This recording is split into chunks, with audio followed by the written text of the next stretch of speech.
앞 시간에 우리가 이제 사울을 살펴봤습니다. 사울이 어떻게 이제 언약의 논리를 따르지 않고 세속의 논리를 추구해 갔는가. 사무엘라 21장 본문을 가지고 봤는데요. 21장이 사실은 이제 사울의 일생을 압축해서 보여준다고 해도 과언이 아닙니다. 왜냐하면 사울은 사실은 이 기브온과의 관계를 이제 이야기를 했습니다만은 그는 어떻게 보면 일생 동안 그런 삶을 살았던 사람이죠. 한 번의 실수가 아니었던 거예요. 그러니까 여러분들 기억하시죠? 이렇게 하나님이 사울을 처음 부르실 때에 이제 사무엘 선지자를 통해서 이제 길갈에 내려가서 이렇게 전쟁을 할 때에 사무엘 선지자가 내려올 때까지 기다려라. 하나님께서 명령하셨거든요. 근데 사울은 지금 현실 문제에 급급해가지고 앞에 막 블레셋 군대가 쳐들어오니까 군사들은 막 흩어지고 현실적인 문제잖아요. 근데 그것 때문에 어떻게 합니까? 사무엘 선지자 하나님의 말씀을 이렇게 무시해버리고 자기가 제사를 드려버렸잖아요. 그렇죠? 그리고 또 하나님께서 아말렉, 우리가 공부를 했습니다마는 아말렉을 진멸하라 하나님께서 분명히 명령하셨는데 사울이 어떻게 했어요?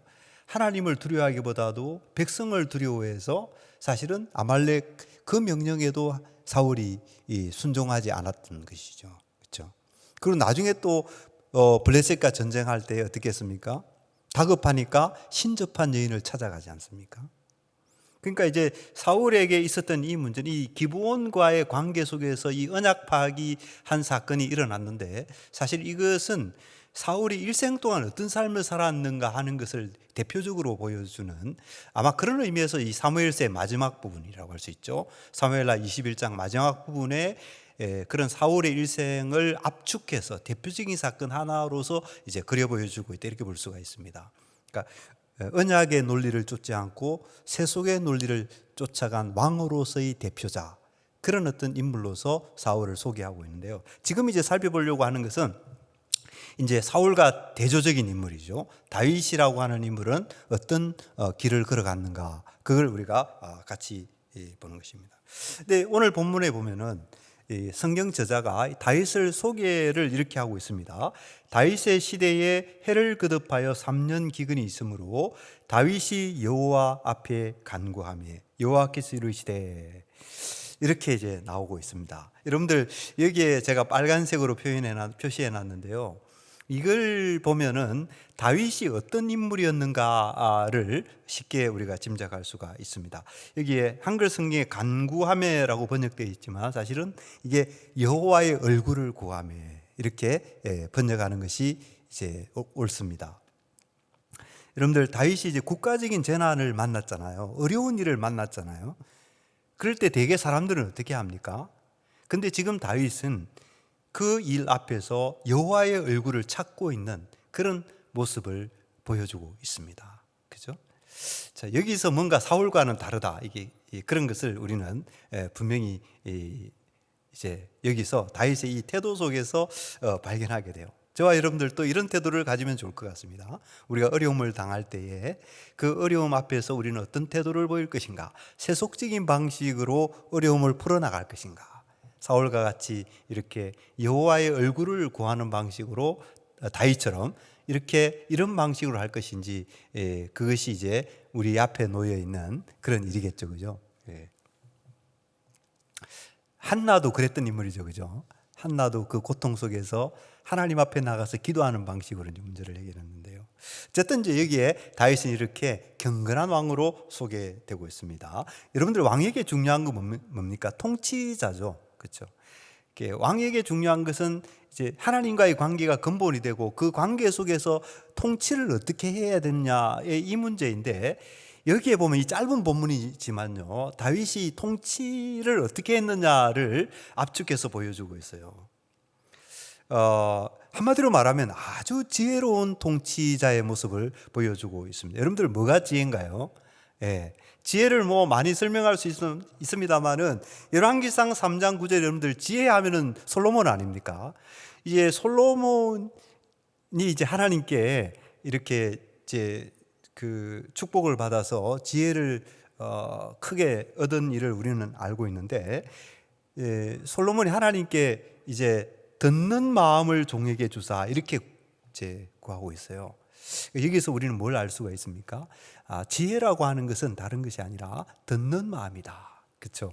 예. 듣는 마음이 바로 지혜구나. 그러면 뭡니까? 듣지 않으면 지혜롭지 않다라는 거죠. 그렇죠? 그래서 왕은 잘 들어야 된다 그런 얘기죠. 왕은 아마 첫째로는 하나님의 말씀을 잘 들어야 될 거예요. 그렇죠? 왕이 무엇보다도 하나님의 말씀을 잘 들어야 되고, 둘째로는 뭡니까? 백성들의 말을 잘 들어야 되는 거죠. 그래야지 훌륭한 왕이 되는 것입니다. 백성들의 그 형편과 어려움과 사정들을 이렇게 왕이 외면하거나 그것을 왜곡시키거나 자의적으로 이렇게 마음대로 하거나 그렇게 하지 않고 있는 그대로 백성들의 형편과 사정이 어떠한지를 잘 들을 줄 아는, 그것이 진정한 왕이죠. 그죠? 좋은 왕이죠. 그래서 솔로몬은 그런 의미에서 지혜를 구한다고 하는 것이 이제 사실은 듣는 마음을 구했다라고 그렇게 성경이 우리에게 가르쳐 주고 있어요. 그런데 여러분들, 이 사무엘하 21장에 나타나는 다윗의 모습을 보면요, 바로 이런 모습이 나타납니다. 들을 줄 아는 사람, 듣는 다윗. 어떤 사람은 듣지 않고 계속 말만 하는 사람들이 많아요. 말만 하는 사람들이 많은데, 이렇게 다윗의 그 모습을 보면은 그런 어떤 왕이 아니고 남의 말을 잘 귀 기울여 들을 줄 아는 그런 왕이었다라는 것을 알 수가 있어요. 여러분들, 기브온 사람들 보면은 다윗이 무시해 버릴 수 있거든요. 왜냐하면 이방 민족인데다가 소수 민족이거든요. 그죠? 이스라엘 민족 안에 이렇게 어떻게 보면은 끼어 들어와서 살고 있는 그런, 어떻게 보면 약자들이고 또 소수 민족이고 그런 사람들이니까 뭐 왕이 무시해 버릴 수도 있지 않습니까? 그렇죠? 사울처럼. 근데 다윗은 그렇게 하지 않고 그 기브온 사람들을 불러서 그들의 말에 자세히 귀 기울이고 있는 그런 모습을 우리가 볼 수가 있다라는 것이죠. 여러분들 21장 1절로 3절로 6절 우리가 다 읽지는 않지만 여러분들 빨간 줄을 쳐놓은 데 보세요. 다윗이 그들에게 물어보지 않습니까? 그죠? 이 기브온 사람들의 입장이 어떠한지, 그들이 사울에게서 어떤 고통을 당했는지, 그런 것을 다윗이 먼저 그들에게 물어보는 거예요. 이게 참 저는 너무 인상적이었어요. 이게 다윗의 훌륭한 면이구나. 이게 왕은 적어도 이런 자질을 가지고 있어야 되구나. 물어보는 그런 태도. 그 다음에 다 듣고 나서 어떻게 합니까? 왕은 별 말이 없어요. 다윗이. 여기 보면은 다윗이 주도하지를 않고 어떻게 보면은 기브온 사람들이 다 주도하고 있다는 생각이 들어요. 말의 대부분이 다 기브온 사람들의 말이에요. 여러분들 불량면으로 그렇지 않습니까? 그죠? 다윗이 한 일은 뭡니까? 그들에게 물어보는 일이고, 그들의 형편을 다 듣고 나니까 다윗이 어떻게 판단하게 됩니까? 너희가 말하는 대로 시행하리라. 다윗이 기브온 사람들의 말이 옳다라는 것을 알았건 거예요. 옳다라고 판단한 것이죠. 선악을 분별한 것입니다. 솔로몬이 하나님께 나는 어려서 이 많은 백성을 다스릴 수 없으니 하나님 저에게 듣는 마음을 주시고, 그렇게 해서 선악간을 분별할 수 있도록 해달라고 그렇게 말했거든요. 그게 이제 통치자에게 필요한 것인데요.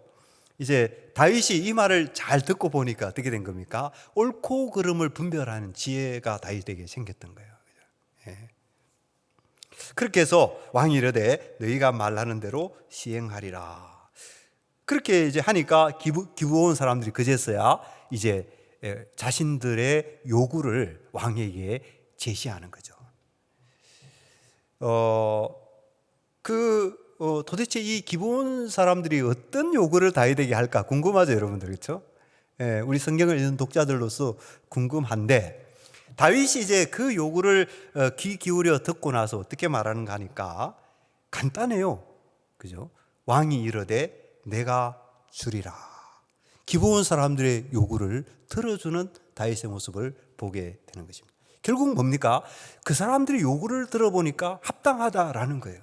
합당하다라는 거예요. 만약에 이들의 요구가 지나치다, 이들의 요구가 불법이다, 그런 사람들이 있지 않습니까? 그죠? 거짓말하고 이렇게 거짓말하고 속이고 이렇게 그런 경우들이 많은데요. 근데 다윗은 이렇게 기브온 사람들의 말을 들어보니까 이렇게 합당하다 여겼던 거예요. 그죠? 그래서 내가 주리라. 여러분들, 여기에 이 어떻게 보면 재판하는 과정이거든요. 그죠? 이렇게 사울은 죽었지만 사울은 피고이고, 이 기브온 사람들은 억울한 일을 당한 사람들이니까 그들은 어떻게 보면 법정 앞에서 이렇게 그 원고라고 할 수가 있겠죠. 그죠? 왕은 재판관이고, 이런 재판이 지금 이제 재판의 장면이 여기 소개되고 있다고 볼 수가 있어요.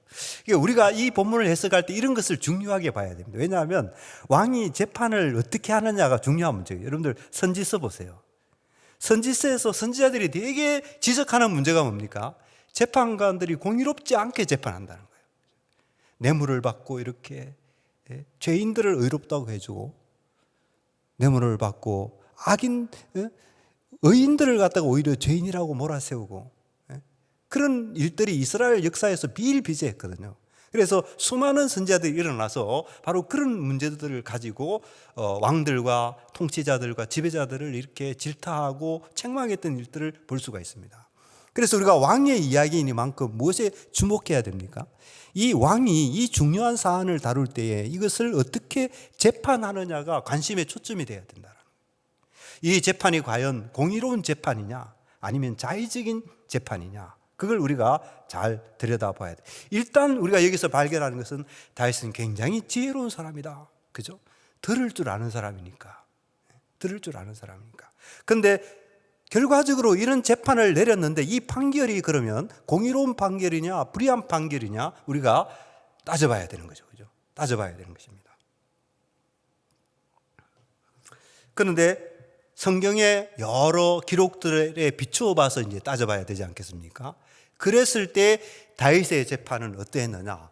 정말 성경적인 재판을 냈고 하나님의 뜻에 따른 재판을 냈고 공의로운 재판을 판결을 내렸구나 하는 것을 부인할 수가 없습니다. 민수기 35장 33절에 보면 이런 이야기가 있어요. 너희는 너희가 거주하는 땅을 더럽히지 말라. 피는 땅을 더럽히나니 피 흘림을 받은 땅은 그 피를 흘리게 한 자의 피가 아니면 속함을 받을 수 없느니라. 너희는 너희가 거주하는 땅 곧 내가 거주하는 땅을 더럽히지 말라. 나 여호와는 이스라엘 자손 중에 있음이라. 지금 여러분들 사울 가문은 어떤 집안입니까? 지금 무죄한 피를 흘린 사람들이에요. 하나님의 이름으로 맺어진 그 언약 관계 안에 있는 사람들입니다. 이스라엘과 조약을 맺은 사람들이에요. 그 사람들을 그냥 사울이 죽이려고 했던 것입니다. 자기의 유익 때문에. 그죠? 그래서 이것은 이제 불의한 피를 흘리게 된 거죠. 그죠? 예, 불의한 피를 흘리게 되었던 것이고요. 그렇기 때문에 그런 경우에는 이 하나님이 거하시는 땅이기 때문에 거룩한 땅이잖아요. 그렇죠?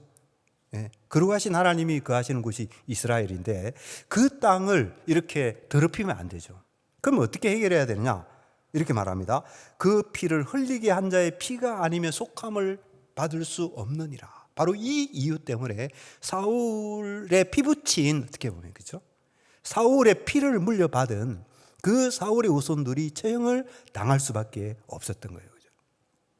그래서 다윗이 그 처형의 결정을 내리게 된 그 법적인 근거를 묻는다고 한다면 바로 이 민수기 35장 33절로 34절에 규정되어 있는 이 모세 율법에 근거해서 다윗은 그런 판결을 내렸다. 우리가 이렇게 이야기할 수가 있는 것이죠. 이것만이 아닙니다. 출애굽기 21장에 보면 또 이런 이야기가 있어요. 그러나 다른 해가 있으면 갑대 생명은 생명으로, 눈은 눈으로, 이는 이로, 손은 손으로, 발은 발로, 된 것은 된 것으로, 상하게 한 것은 상함으로, 때린 것은 때린 것으로 갚을지니라. 이렇게 이야기가 되어 있어요.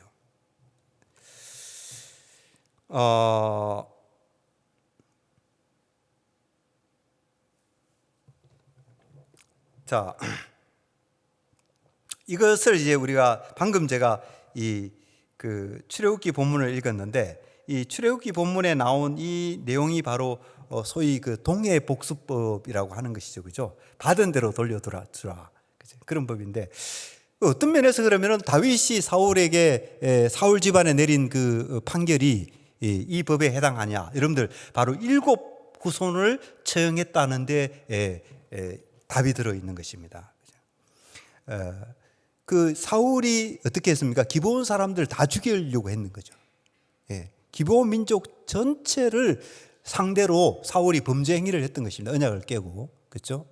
그러면은 기브온 사람들 입장에서는 어떻게 해야 됩니까? 동해복수법이라는 원리에 따르면 사실은 사울이 대표하는 이스라엘 백성들 전체에 대해서 사실은 그들의 갚은 대로 돌려줘야 되는 거예요.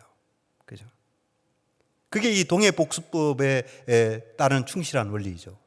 바로 이 원리에 근거해서 사울의 우선 7명은 사실 완전수잖아요. 그죠? 이스라엘 백성을 대표하는 사울과의 7명을 처형함으로써 그 어떤 이제 그 처형의 완전성을 나타내고 있다. 이렇게 우리가 말할 수가 있는 것입니다. 그렇죠? 이렇게 보면 다윗이 어떤 근거로 이런 판결을 내렸느냐? 바로 동해복수법이라고 하는 그 원리에 따라서 판결했구나 하는 것을 알 수가 있어요. 그리고 또 한 가지가 있는데 아까 이제 우리가 신명기 28장에 제가 이미 지난 시간에 제가 여러분들 소개해 드렸습니다만은 거기에 보면 언약을 깼을 때 어떤 벌이 임하느냐 하나님께서 신명기 28장에 자세하게 규정해 놨지 않습니까? 후손들에게 벌이 임한다. 또 뭐 기근이 임한다. 죽어도 땅의 시체가 짐승들에게 먹히게 될 것이다. 뭐 이런 것들이 언약의 어떤 언약을 깨는 자들에게 주어지는 벌이었거든요. 그렇죠? 그래서 다윗의 판결을 보면 공의로운 판결이었다는 것을 알 수 있는데요. 그러니까 여기에 보면은 적어도 3가지 근거가 되는 것입니다. 그렇죠? 예. 한 가지 근거만이 아니고, 그렇죠?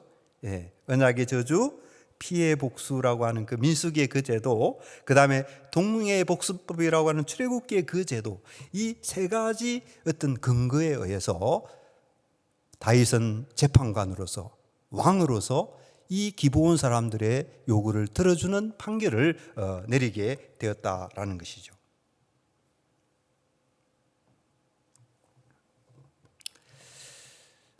그래서 다윗은 이제 일단 이 판결의 모습을 보면 이제 공의로운 왕이다, 지혜로운 왕이었고 또 더 나아가서 공의로운 왕이었다라는 것을 발견할 수가 있고요.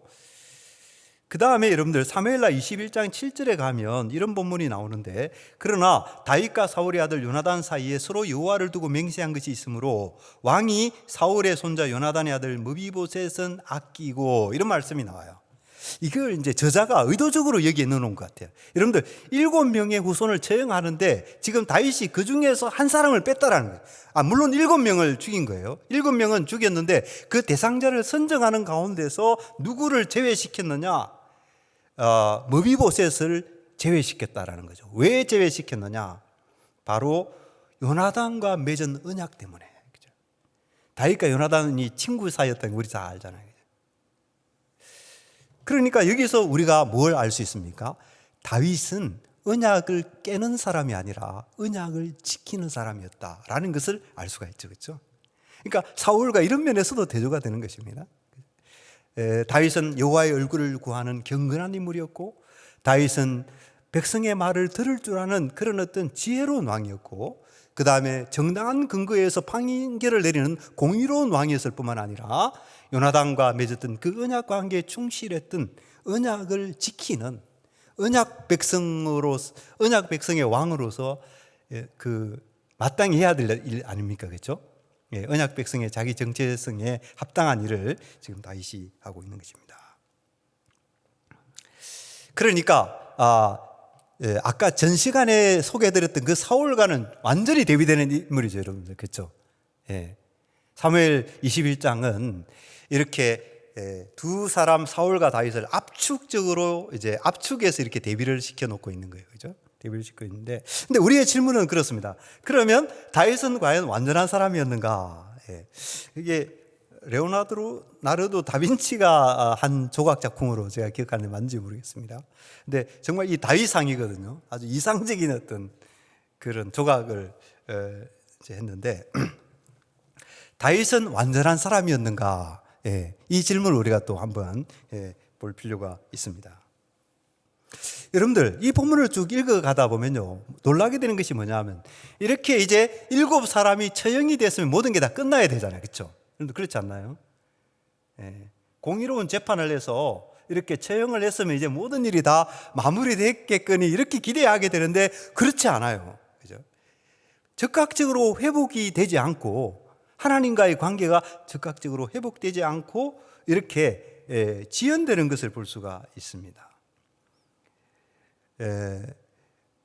그 최종적인 회복이 언제 일어나는가 하면요, 처형당한 사람들의 그 시신이 매장이 되고요, 매장되지 않는 채로 놔뒀다 그랬지 않습니까? 그러니까 처형당한 사람들의 시신을 비로소 매장을 해주고, 더 나아가서 이게 더 중요한데 사울과 요나단의 시신을 제대로 매장해 주는 거예요. 사울과 요나단의 시신이 지금까지 어디에 있었는가 하면 저기 타향 땅, 길르앗 땅에, 요단강 건너편 땅 아닙니까? 사울과 요나단은 이 베냐민 사람이거든요. 그렇죠? 가나안 본토 안의 사람인데 이제 불행하게도 길보아산 전투에서 이제 그 패배하고 난 다음에 그 길르앗 땅에 그 시신이 이제 묻혀 있었거든요. 근데 다윗이 어떻게 하는가 하면 그 길르앗 땅에 묻혀 있던 사울과 요나단의 그 유해를 말이죠, 그걸 수습해 와 가지고 베냐민 땅에 있는 사울의 아버지 기스의 묘실에다가 매장을 해줍니다. 매장을 해줘요. 그리고 그 일이 다 끝나고 난 다음에 비로소 하나님이 그 땅을 위하여 기도를 들으시니라, 이런 말씀이 나와요. 그러니까 이 얘기는 무슨 얘기입니까? 이 일은 단순히 이 처형으로 끝날 문제가 아니었다라는 것입니다. 처형으로 끝날 문제가 아니었고, 이렇게 어떤 매장의 문제가 마무리되어야지만이 끝날 수 있는 문제였다라는 것을 우리가 깨닫게 되는 거예요. 그 매장이 왜 이렇게 중요하냐? 우리가 이제 지금 이제 왕들의 역사를 살펴보고 있지 않습니까? 왕이 어떻게 통치해야 되는, 하나님 나라의 통치 원리를 살펴보고 있는데, 사실은 굉장히 중요한 부분이죠, 이게. 그죠? 하나님의 나라의 통치 원리를 이해한다는 측면에서 이 부분을 우리가 잘 들여다봐야 되는 거예요. 매장이 이 맥락에서 매장이 왜 이렇게 중요한가 하는 거죠. 여러분들, 구약에서 매장의 중요성은 뭐 제가 말씀드리지 않더라도 다 아실 것입니다. 창세기 50장에 보면 요셉이, 그죠? 요셉이 죽으면서 이제 부탁을 하지 않습니까? 너희들이 언젠가는 가나안 땅에 갈 텐데 내 유해를 반드시 이렇게 가져가서 가나안 땅에다 매장해달라. 여기서 우리는 이 말씀 하나만 보더라도 매장의 중요성을 알 수가 있죠, 구약에서는. 그죠? 이게 일종의 부활 신앙과 관련된다라고 봅니다만은, 그죠? 어쨌든 구약의 어떤 문화적 관습 속에서 어떤 신학적인 의미까지도 포함되어 있겠습니다만은 매장이 매우 중요했다라는 것이, 매장이. 시편 79편 여기에도 보면은 그들을 매장하는 자가 없었나이다. 이 매장당하지 못한 것을 아주 큰 불행이고 큰 저주로 여기는 그런 어떤 사고가 구약 이스라엘 사람들을 가운데 있었다라는 거죠. 그죠? 이것을 보면은 구약 이스라엘 하나님의 백성들에게 매장이라고 하는 것이, 오늘은 신약 시대를 살고 있고 예수 그리스도의 구속 사건이 성취된 이후에 살고 있는 우리들로서 이 관습과 이 문화를 그대로 우리가 받을 수는 없겠죠, 그죠? 그 신학적인 의미는 중요합니다, 그죠? 하나님 앞에서 이것이 갖는 신학적인 의미는 굉장히 중요하지만, 뭐 이 말씀 때문에 우리가 이렇게 뭐 어떤 매장 문화까지도 생각할 필요는 없을 거라고 생각해요. 그죠? 이건 왜냐하면 구약시대의 일이니까. 그죠? 그러나 어쨌든 구약의 맥락에서 보면 매장이 이렇게 중요한 문제였다라는 것이죠. 자, 매장이 왜 이렇게 중요하냐? 여러분들, 21장 1절로 14절 본문인데 10절로 12절 여기 본문을 소개해 놓았습니다만은, 여러분들 여기에 리스바라는 사람이 등장을 해요. 이 사람이 누군지 아시죠, 여러분들? 사울의 첩 아닙니까? 그죠? 근데 사울의 첩인데, 이 사울의 첩이 왜 등장하는가 하면 그 7 처형당한 사람들 중에 2사람의 어머니예요. 2사람의 어머니. 그러니까 자기 아들이 이 처형자 명단에 속하여서 이제 처형을 당했던 거예요. 여러분들, 이 리스바의 입장을 한번 생각해 보면은 정말 이 리스바는 참 불행한 여인이죠. 그죠? 사울과 같은 사람을 남편으로 두었던 여인이었다는 점에서 불행하고, 그 다음에 또 이 자기가 어쨌든 사울에게서 난 아들이지만 자기 아들이기도 하잖아요, 그죠? 근데 그 자기 아들이 이렇게 비극적인 방식으로 처형당했던 이 리스바라는 여인은 보면 정말 너무 참 가슴이 아픈 것 같아요. 이 리스바를 생각하면 가슴이 저도 많이 아프더라고요. 근데 처형을 당했을 때 이 리스바가 어떤 모습을 보여주는가 하면 당연히 어머니로서 보여주는 마음이겠죠. 자식을 사랑하는, 어머니들이 자식에 대한 애정이 얼마나 큽니까? 그렇죠? 그런 어머니로서 지금 이런 행동을 하고 있는 거예요. 아야의 딸 리스바가 굵은 배를 가져다가, 자기의 슬픔을 표현하는 거죠. 굵은 배를 가져다가 자기를 위하여 바위 위에 펴고 곡식배기 시작할 때부터 하늘에서 비가 시체에 쏟아지기까지, 그 시체의 낮에는 공중에 새가 앉지 못하게 하고 밤에는 들짐승이 범하지 못하게 한지라. 여러분들, 리스바가 정말 이렇게 놀라운, 충격적인, 어떻게 보면 가슴을 울리는 그런 일을 지금 여기 하고 있고, 성경 저자는 그것을 우리에게 기록해 주고 있는 거예요. 네, 기록해 주고 있습니다. 여러분들, 이 본문을 읽을 때 어떻게 읽으셨나요? 네, 너무 가슴이 저리지 않습니까? 이 리스바의 이 행위. 아마 그 자식에 대한 어떤 사랑에서 이 모자지간이라고 하는, 어머니와 아들이라고 하는 그 관계, 이 오늘 본문은 굉장히 관계가 중요합니다. 왜냐하면 기브온과 이스라엘과의, 기브온 사람들과 이스라엘 사람들에게 관계의 문제죠. 그렇죠? 그렇잖아요. 사울, 다윗과 요나단의 관계의 문제죠. 그렇죠? 백성과 왕의 관계의 문제입니다. 이 관계가 굉장히 중요하고, 거기에 중요한 키워드로 등장하는 것이 맹세라는 말입니다. 그렇죠? 그 관계와 맹세와 언약과 이런 것들이 이제 이 중심을 차지하는 그런 본문이에요. 근데 여기에서도 보면 어떤 면에서 그 관계인 것입니다. 가장 근본적인 관계죠. 그죠? 하나님이 맺어주신 어떻게 보면 천륜의 관계입니다. 어머니와 아들이라고 하는 그 관계성 안에서 이런 일이 벌어지고 있는 거예요. 그 죽은 아들에 대한 안타까운 마음을 가지고 이런 일을 했는데, 그 목적은 이거였던 것 같아요. 목적은 뭡니까? 이들이 하나님의 공의로운 심판을 받아서 벌을 받았지만 최소한 이 아들들이 짐승들에게 먹히는 일은 하지 않아야 되겠다. 그건 막아야 되겠다. 어머니로서. 자기가 힘은 없고 아무것도 없는, 정말 다윗에게 찾아가서 무슨 할 말이 있겠어요. 그죠? 죄인의 가정이, 죄인 집안의 사람이잖아요. 어떻게 보면. 이스라엘을 망쳐놓은 사람의 집안의 사람이잖아요. 그 사람이 무슨 입이 있어서 뭐 자기들의 권리를 주장할 수 있겠어요. 그렇죠? 그래서 이 여인은 할 수 있는 일이 이것밖에 없었던 것입니다.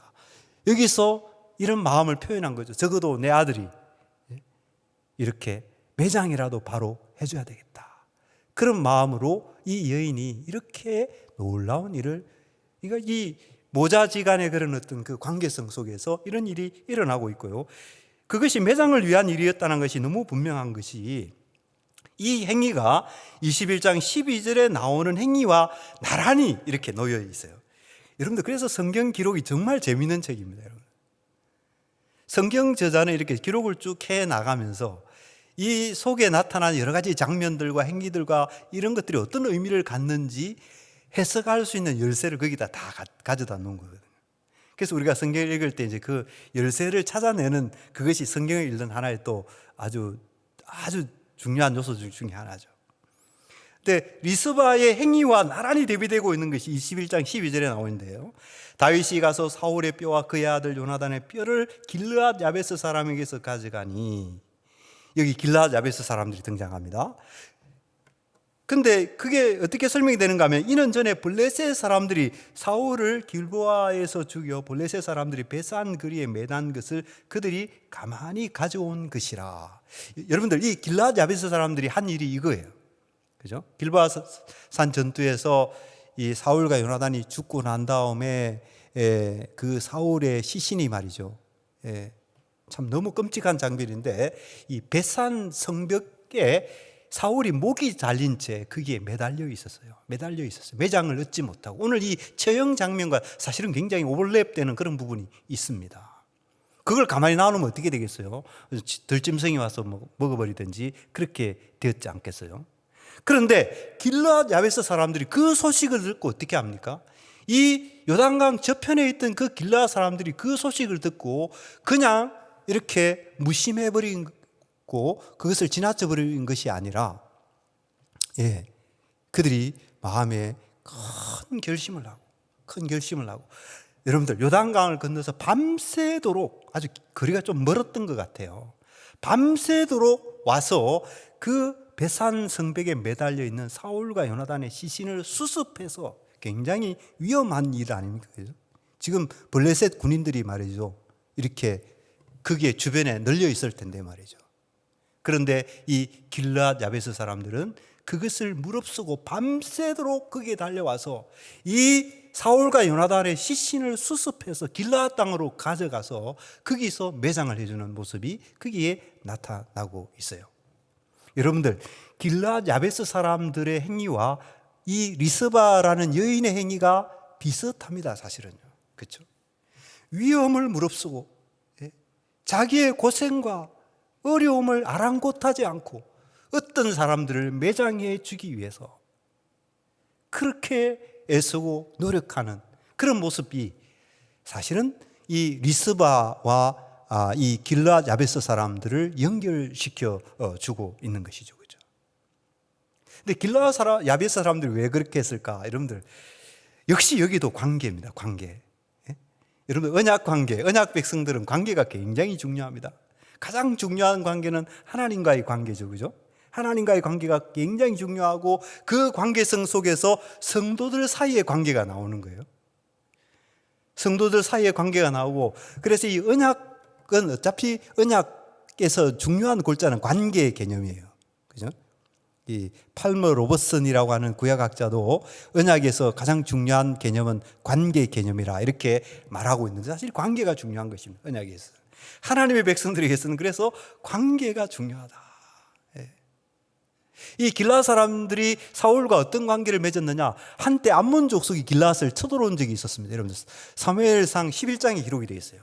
근데 암몬 왕 나와서 굉장히 포악한 사람이었는데, 그때의 길르앗 야베스 사람들이 이제 까딱했으면은 이 암몬 사람들에 의해서 완전히 다 이렇게 큰 어떤 재앙을 만날 뻔했어요. 근데 그 소식을 그때 갓 왕이 되었던 사울이 그 소식을 듣고 군대를 모아서 이제 사울이 길르앗 땅에 가서 이 암몬 족속을 물리치고 말이죠, 길르앗 사람들을 그 재난에서 건져주었거든요. 여러분들, 아마 이것이 이 길르앗 야베스 사람과 사울과의 관계의 첫 출발입니다. 근데 이 길르앗 사람들은 그 관계를 잊지 못하고 있었던 거예요. 그 고마움, 그죠? 그 왕에 대해 빚진 마음, 그것을 잊지 못하고 있었던 터에 이 사울이 이런 불행한 일을 들었다는 소식을 듣고 길르앗 야베스 사람들 마치 자기 부모가 죽은 것처럼, 그죠? 자기 가족이 죽은 것처럼 그렇게 요단강을 건너서 베산 성벽에까지 밤새도록 길을 와서 그 시신을 수습해서 가져가서 매장을 해 주었다라는 것이죠.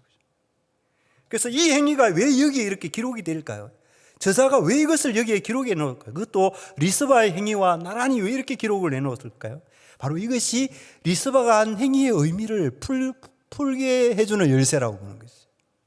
바로 리스바도 어머니로서 사랑하는 두 자녀에게, 또 사울과 연결된 그 나머지 5명의 그 자녀들에게 매장을 해줘야 되겠다, 제대로 된 매장을 해줘야 되겠다, 그런 마음으로 이제 그런 일을 했다라는 것을 알 수가 있습니다. 다 관계성 속에서 나오는 어떤, 어떻게 보면 언약의 가치, 그죠? 언약의 어떤 가치와 잘 통하는 그런 어떤 일이라고 할 수가 있는 것이죠, 그죠? 신실함, 충성됨, 그 다음에 뭐 인애, 자비, 그다음 헤세드라는 말로 압축되는, 그렇죠? 그런 언약의 가치들을 잘 나타내고 있는 다 그런 행위들이라고 할 수가 있습니다. 그런데 중요한 것은 이 리스바의 그런 행위가 다윗의 귀에 들리게 됐다라는 것이죠. 다윗의 귀에 들려오게 됐다라는 거예요. 그래서 이것 때문에 다윗은 아주 중요한 문제를 해결하게 되는 것입니다. 어떻게 보면요, 이 다윗은 리스바는 다윗에게 있어서 은인과도 같다고 볼 수 있어요. 왜냐하면 이 리스바의 행위가 계기가 되어서 다윗은 까딱이 했으면 큰 실수와 오점으로 끝나고 말았을 일을 다윗이 바로 잡을 수 있는 기회를 얻을 수 있게 됐거든요. 이 리스바에 대한 소식을 전해 듣고 그 다윗이 까딱했으면 놓쳐버렸을 그 일이 뭘까요, 여러분들? 그 일이 무엇이었을까요? 바로 그것 때문에 회복이 지연되었던 것입니다, 사실은. 그죠? 하나님 앞에서 다윗은 굉장히 중요한 사람이죠, 그죠? 왕 중의 왕으로서 메시아의 계보를 이어가고 이 사람의 우선에서 예수님이 등장합니다. 그러니까 굉장히 중요한 사람이에요. 이 다윗 왕에게 반드시 해결돼야 될 문제가 있었던 것입니다. 그렇죠? 그 문제 때문에 이렇게 회복이 지연되었던 거예요. 그렇죠? 여러분들 예측할 수 있겠죠? 이 문제가 무슨 문제인지. 그렇죠? 이것 역시 관계의 문제인 것입니다. 언약 개념과 같이 가는 거예요. 그죠? 다윗이 아까 이제 언약에 충실한 인물로 소개됐죠. 요나단과의 관계를 잘 지켰다. 충실한 인물로 소개되긴 했지만 그러나 완벽하지 않았다. 뭔가 다윗에게 고쳐져야 될 부분이 남아 있었던 것이고 하나님께는 그것이 매우 중요했다라는 거죠. 언약의 하나님께는 중요했다라는 거예요. 그럼 그 문제가 무엇이었을까? 답은 간단하죠, 여러분들. 다윗이 어떤 반응을 보였는가에 바로 답이 들어있는 것입니다. 다윗이 어떤 반응을 했습니까? 이 얘기를 듣자마자 다윗이 어디로 갑니까? 다윗이 시신이 매장되지 않는 채로 이렇게 리스바가 이렇게 시신을 지키고 있는 그 현장이 있잖아요. 다윗이 그리로 달려갔을 거라고 예상이 되죠, 여러분들. 그렇지 않습니다. 그렇지 않아요. 그 문제는 다윗에게 부차적이었다는 얘기입니다. 다윗이 곧바로 어디로 달려가는가 하면 바로 길르앗 야베스 땅으로 달려가요. 그리고 무엇을 하는가 하면 사울과 요나단의 유해를 가져옵니다. 여러분들, 왕으로서 다윗이 시켜도 될 일이에요. 신하들 몇 사람 보내가지고 이렇게 부탁해도 될 문제입니다. 그렇지 않습니까, 여러분들? 그런데 다윗은 그렇게 하지 않고 몸소 길르앗 야베스 땅으로 즉각 달려갑니다. 이 리스바의 행위를 전해 듣자마자 다윗 마음속에 뭔가 떠올랐던 거예요. 그죠? 뭔가 관계성과 관련하여서, 이 관계성과 관련, 언약에 갇힌 어떤 그런 것과 관련하여서 다윗 속에 잊혀져 있었던, 어떤 이유로 다윗이 그것을 잊어버렸는지는 우리가 잘 알 수는 없죠. 그러나 다윗이 반드시 해결했어야 했을 문제인데, 다윗이 뭔가 악한 마음은 아니었을 수도 있고 고의적은 아니었을 수도 있고, 그러나 다윗도 인간이다 보니 또 여러 일에 바쁘다 보니 그 일을 그냥 무시하고 그 일을 그냥 아무렇지도 않게 지나쳐 버렸다라는 거죠. 그런데 하나님께는 그것이 너무나도 중요한 일이었다라는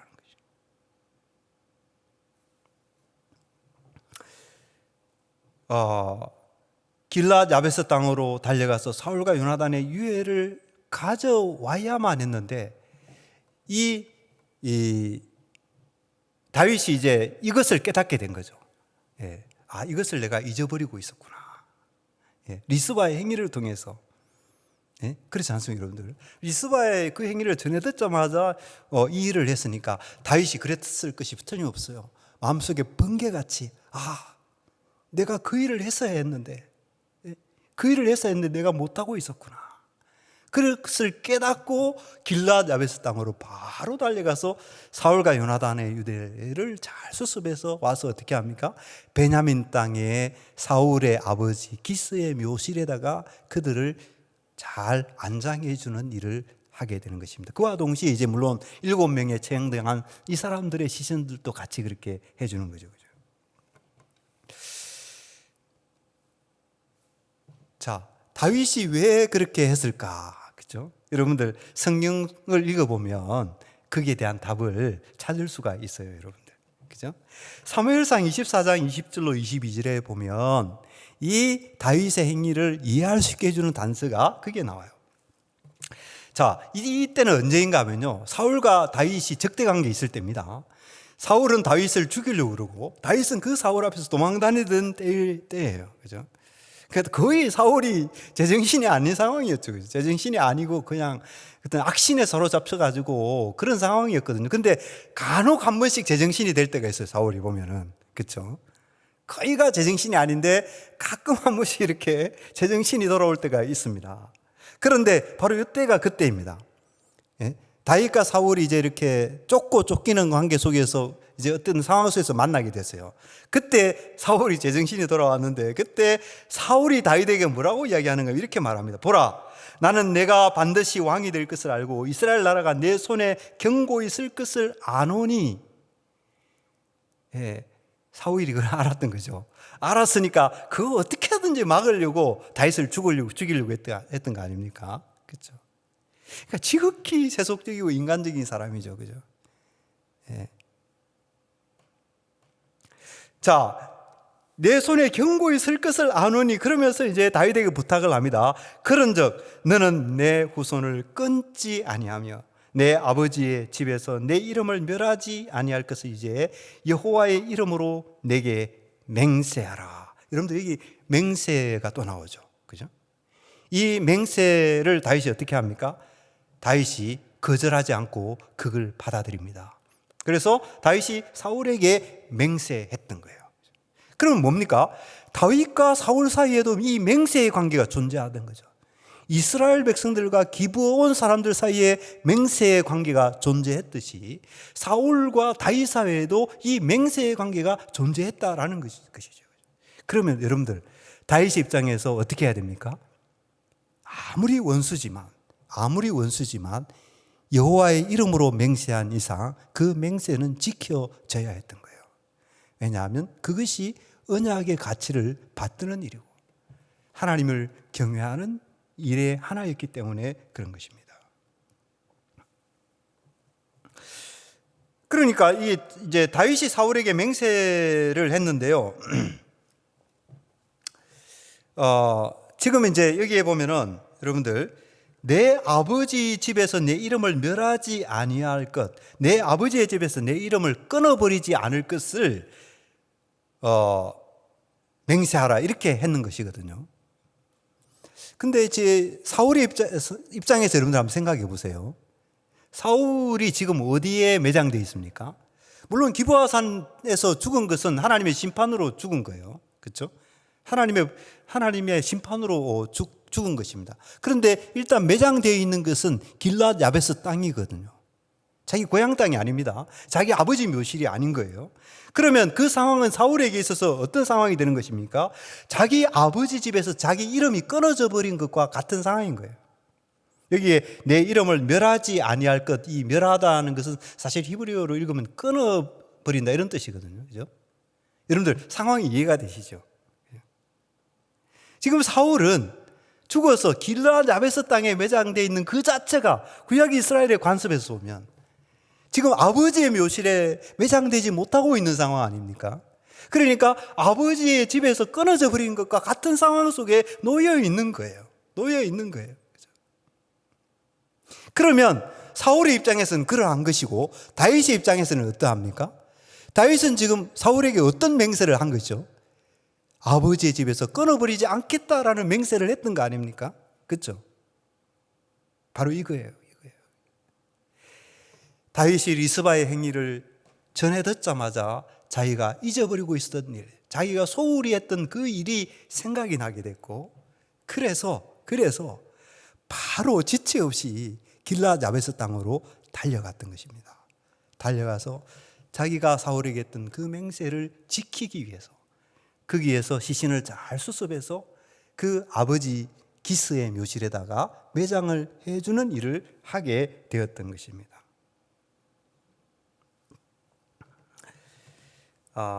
그 다음에 이제 처형당한 자들은 왜 매장을 해주었느냐? 이제 아까 공의로운 판결을 했고, 그렇죠? 기브온 사람들의 요구를 들어줘서 이제 그런 지혜로운 판결을 했다고 우리가 결론을 맺었지 않습니까? 저는 그렇게 생각합니다. 그 본문에서는 그렇게 읽혀져요. 그러나 여러분들 이제 이 사울과의 그런 어떤 관계, 맹세의 관계라는 차원에서 그것을 조명해 보면 이 처형은 불가피한 일이었지만 하나님께서 그것 때문에 3년 동안 기근이나 내렸지 않습니까? 그죠? 그 처형 사건은 불가피한 일이었겠지만 그러나 그 처형당한 자들을 매장하지 않고 버려둔 것은 사울과의 그 맹세의 관계를 고려해 볼 때에 너무 지나친 일이었다라고 우리가 생각할 수가 있는 것입니다. 그렇죠? 그러니까 두 가지죠. 사울과 요나단의 시신을 길르앗 땅에 어떻게 됩니까? 길르앗 땅에 방치해 두었다라는 것이 다윗의 문제점이었다라고 볼 수 있고, 그 다음에 그 죽은 시신을 매장하지 않고 그대로 버려주었다는 것도 이 사울과 다윗 사이에 있었던 맹세의 관계라는 차원에서 비춰보게 될 때 그것은 과도한 측면이 있었다라고 우리가 이해할 수 있게 되는 것이죠. 그래서 이렇게 보면 어떻습니까? 이상적인 왕 다윗이지만 지혜롭고 공의롭고 언약을 지키는 그 다윗이었지만 다윗에게 이렇게 오점이 있었던 것입니다. 잘못이 있었던 거예요. 근데 저는 다윗이 왜 다윗이냐? 다윗이 왜 축복받은 사람이냐? 그죠? 저는 그렇게 생각합니다. 다윗에게 완전히 잘못이었고 완벽한 사람이어서 축복된 사람이다. 그렇지 않다는 거죠. 성경은 그것을 말하지 않는 것 같아요. 다윗이 축복된 사람일 수 있었던 것은 이런 약점이 있고 이런 허물이 있고 이런 문제가 있는 사람이었지만 그것을 바로잡을 수 있고 그것을 고칠 수 있는 기회를 얻을 수 있었던 사람이다. 자기 잘못을 깨달을 수 있었던, 최소한 그죠? 자기 잘못을 깨달을 수 있었던 사람이고, 그리고 깨닫자마자 그 자기가 했던 잘못을 이렇게 바로잡는 그런 일을 할 수 있었다는 점에서, 그런 점에서 다윗이 저는 참 놀라운 사람이고 귀한 분이 아닌가. 그래서 다윗이 우리에게 더 은혜가 되는 것 같아요. 그렇죠? 다윗이 완벽한 사람이어서 훌륭하다. 그러면은 우리에게 어떨까요? 그죠? 허물과 부족함과 실수와 잘못이 많은 저희들에게는 너무나도 어떤 면에서는 또 위로가 되죠. 그죠? 위로가 되죠. 근데 중요한 것은 뭐냐면 만회의 기회가 주어졌다라는 거예요. 그죠? 깨닫고 그것을 바로잡을 수 있는 기회, 아무나에게 주어지는 것이 아닙니다, 여러분들. 그죠? 다 잘못을 다 깨닫고 그것을 다 이렇게 바로잡고 그런 거 아니거든요. 그죠? 그 잘못을 깨닫고 바로잡는 사람들이 있어요. 저는 그게 하나님의 백성이라고 봅니다. 그게 언약 백성인 거예요. 하나님이 은혜 베푸시는 백성들이 그렇게 은혜를 받게 된다라는 것이죠. 완벽해서 언약 백성이 아닌 것입니다, 여러분들. 그죠? 완벽해서 언약 백성이 아니고 언약의 가치에 미치지 못하지만 그러나 하나님의 긍휼을 입어서 그것을 깨달을 수 있고 고칠 수 있는 기회를 얻는 사람. 오늘 우리에게 적용을 시킨다면 우리가 회개할 수 있는 기회를 얻는 사람들. 그것이 언약 백성의 축복이고요. 다윗이 그것을 대표적으로 보여준다라고 볼 수가 있는 것입니다. 하나님의 사람들은 어떤 사람인가?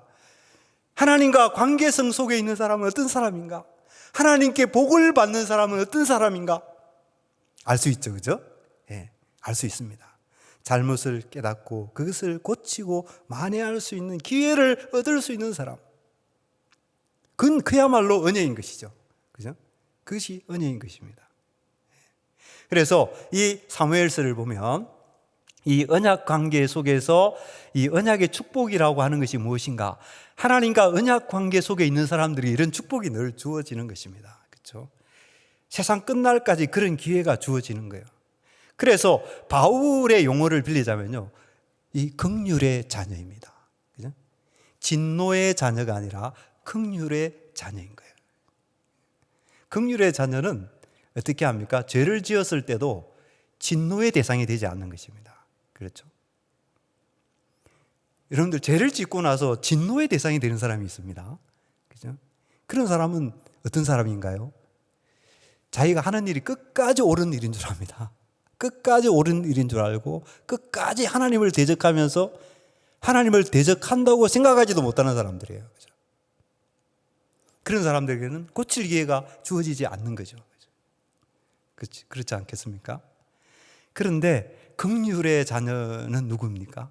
긍휼의 자녀는 하나님께서 죄를 지어도 불쌍히 여기는 자들이에요. 그게 놀라운 일이다라는 거죠. 죄를 지어도 저놈 미워 죽겠다 이게 아닌 거죠. 죄를 지으면 하나님께서 안타까워 하시는 거죠. 그죠? 마음 아파하시는 거예요. 여러분들 호세아서에 나오지 않습니까? 에브라임이여 내가 어찌 너를 버리겠느냐. 에브라임이여 내가 어찌 너를 버리겠느냐. 내 마음이 내 속에서 돌아서 긍휼이 불붙듯 하도다. 여러분들 하나님의 자녀들을 향하여서는 그렇다라는 거죠. 그게 하나님의 백성들이 받는 축복입니다. 축복입니다. 하나님께서 그 백성들에게 근본적으로 어떤 마음을 가지실까? 우리가 죄를 지었을 때 하나님이 어떤 마음을 가지실까? 바로 이거예요. 불쌍히 여기는 것입니다. 하나님이. 그죠? 불쌍히 여기시고 돌이킬 기회를 주시고 회복할 기회를 허락해 주시는 거죠. 허락해 주시는 거죠. 다윗이 거기에 전형적인 인물입니다. 전형적인 인물입니다.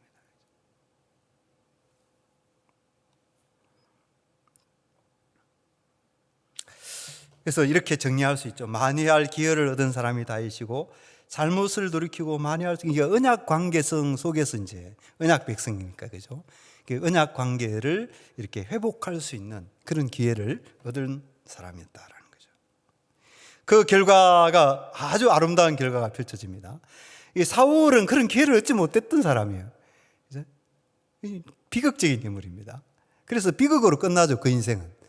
그러나 다윗은 이런 은혜를 입은 사람이었기 때문에 아름다운 결과가 나타나요. 사울의 피 흘린 그 죄가 결국은 속죄가 되어졌어요. 네. 속죄가 되어져서 이제 이스라엘 땅을 짓누르고 있던 그 하나님의 진노가 마치 먹구름이 그치듯이 그리고 파란 하늘이 나타나듯이 이스라엘에서 그 하나님의 진노가 그치게 되었다라는 거죠. 만약에 이 다윗이 이런 어떤 일을 하지 않았더라면 어떻게 됐을까요? 그죠? 이스라엘은 하나님과 언약을 맺은 그 언약 백성이면서도 언약에 의해서 세워진 나라 아닙니까? 그렇죠?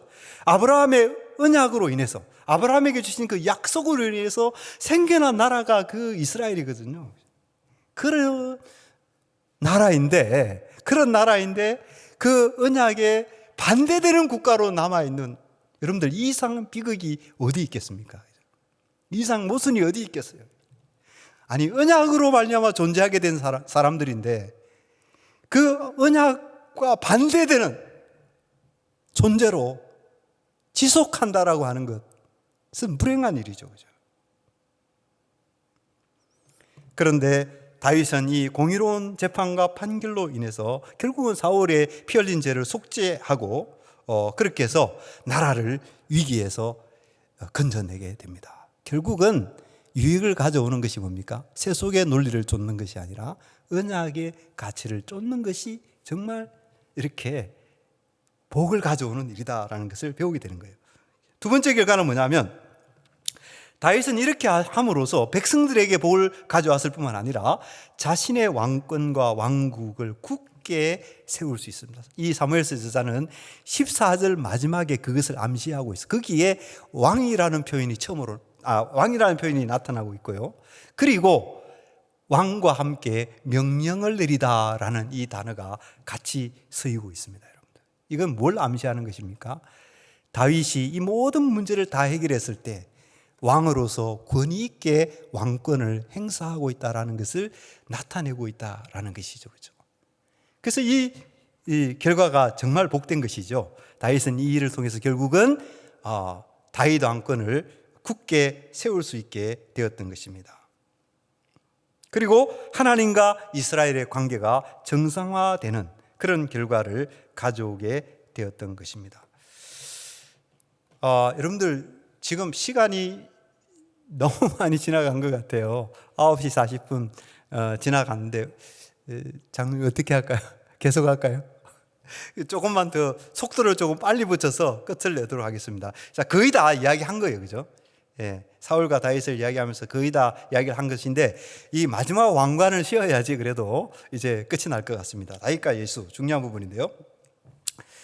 자, 다윗의 후손으로 오신 예수님입니다. 그죠? 그래서 다윗과 예수님은 뗄래야 뗄 수 없는 관계인데 단순히 혈통적인 관계는 그게 아닙니다. 그게 아니고 이 언약의 혈통적인 관계도 물론 있죠. 다윗의 후손이니까. 그렇죠? 예. 그렇지만 그러나 이 다윗과 예수님은 어떤 면에 있어서 이렇게 비교가 되는가 하면요. 언약의 가치를 끝까지 지켜냈다라는 거죠. 정의와 공의, 신실과 충성, 긍휼과 잔비, 이 언약의 가치들을 다 지켜냈다라는 점에서 물론 다윗은 실수를 하고 바로잡는 선에서 지켜냈지만 예수님은 완벽하게 지켜냈다라는 거죠. 그죠? 그래서 어떤 면에서 예수님은 이상적인 다윗이다 이렇게 말할 수가 있습니다. 여러분들 신약 성경의 복음서 보면 계속 다윗의 자손 이렇게 예수님과 다윗 사이를 계속 연결짓잖아요. 그리고 선지서에도 보면은 다윗이 오리라 다윗에 대한 예언이 있거든요. 그렇죠? 그게 누굽니까? 바로 예수님을 가리키는 거죠. 그래서 그런 점에서 보면 이 예수님은 이상적인 다윗이다. 다윗은 그래도 하나님께 인정받은 사람이었긴 했지만 많은 허물과 잘못이 있었는데 예수님께는 그런 게 없는 거예요. 그죠? 그런 게 없는 거예요. 그래서 여러분들 다윗 시대의 이스라엘 백성들이 어떨까요? 여러분들 사울 시대의 이스라엘 백성들 참 불행한 사람들이었습니다. 그렇죠? 왕을 잘못 만나가지고. 그렇죠?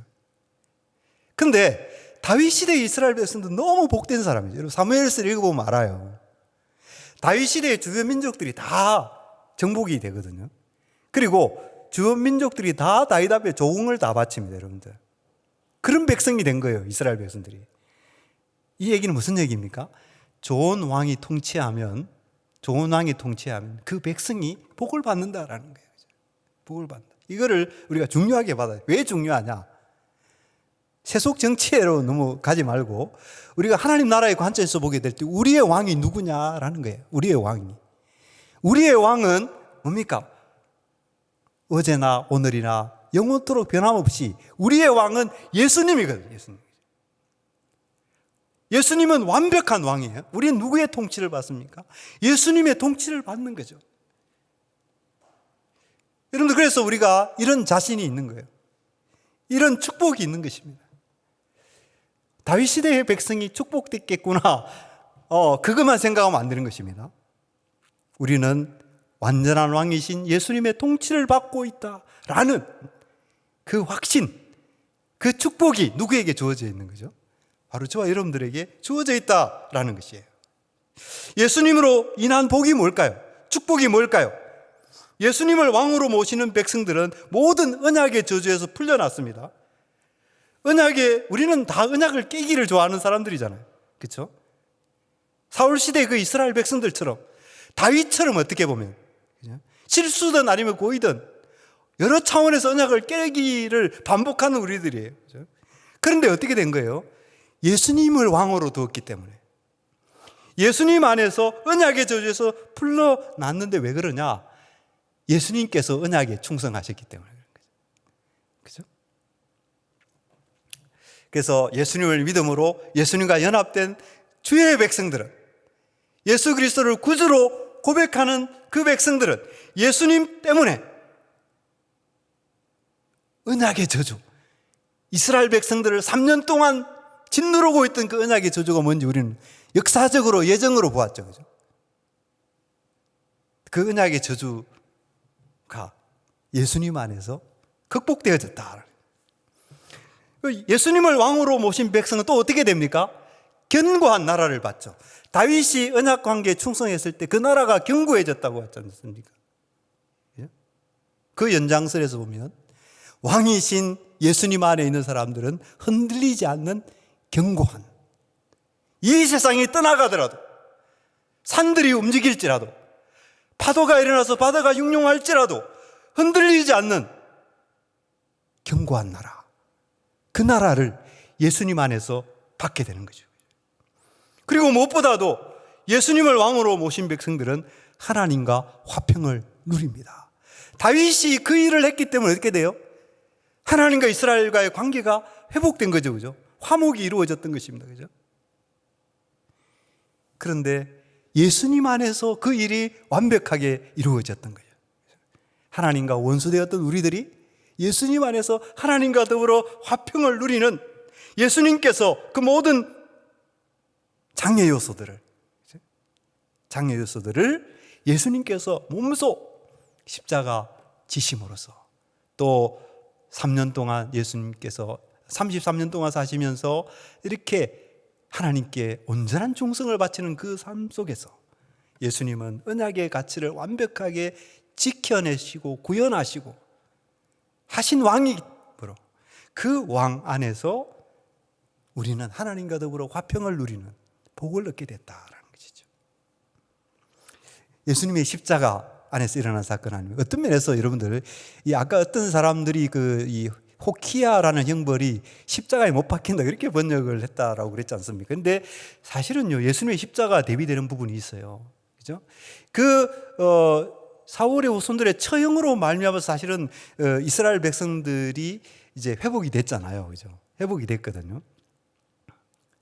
근데 예수님이 지신 십자가로 인해서 하나님과 우리와의 관계가 회복이 돼 있죠. 그죠? 그런 면에서 유사점이 있습니다, 여러분들. 그렇죠? 예.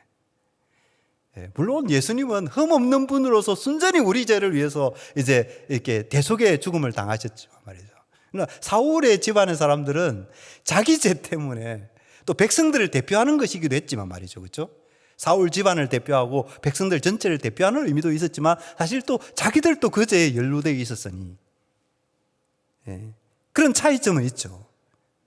그러나 어쨌든 공통점은 뭡니까? 예수님의 십자가나 이들의 호키아나 그것을 통해서 뭡니까?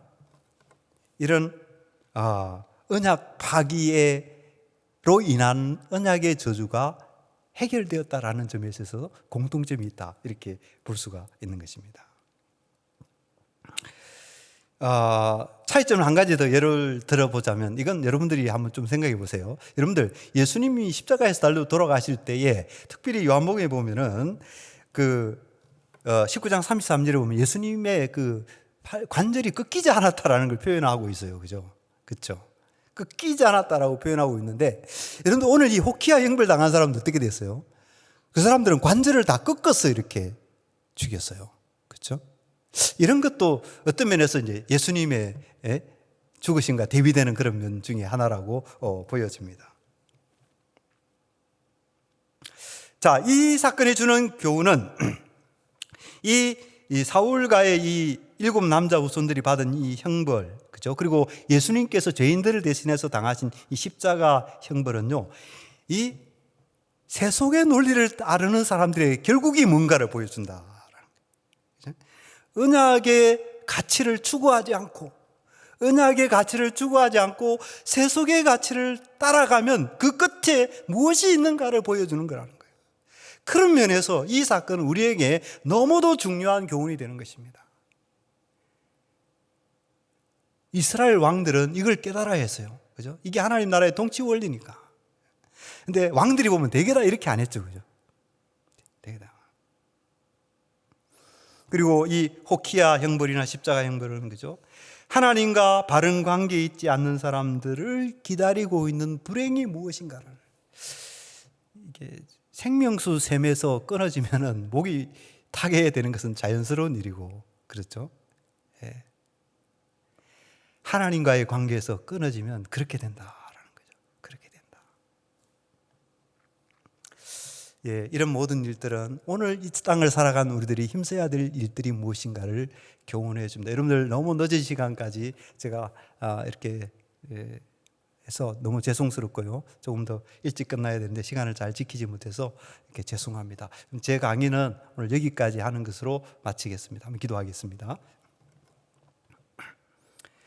하나님 아버지 감사합니다. 오늘 사무엘하 21장 1절로 14절 본문을 통해서 언약의 가치를 따른 다윗과 또 세속의 논리를 따른 사울을 보면서 하나님의 뜻을 우리가 되새겼습니다. 하나님 아버지, 우리가 예수 그리스도 안에서 변치 않는 그 나라를 받고 하나님과 영원한 화평을 누리며 이런 어떤 긍휼의 자녀가 된 사실을 우리가 다시 한번 되새기면서 오늘 이 시대를 살아가면서 하나님 아버지, 우리가 정말 예수 믿는 자답게 또 하나님의 백성답게 언약 백성답게 세속의 논리를 따르지 아니하고 언약의 논리를 충실하게 받드는 우리 모두가 될 수 있도록 복을 허락하여 주옵소서.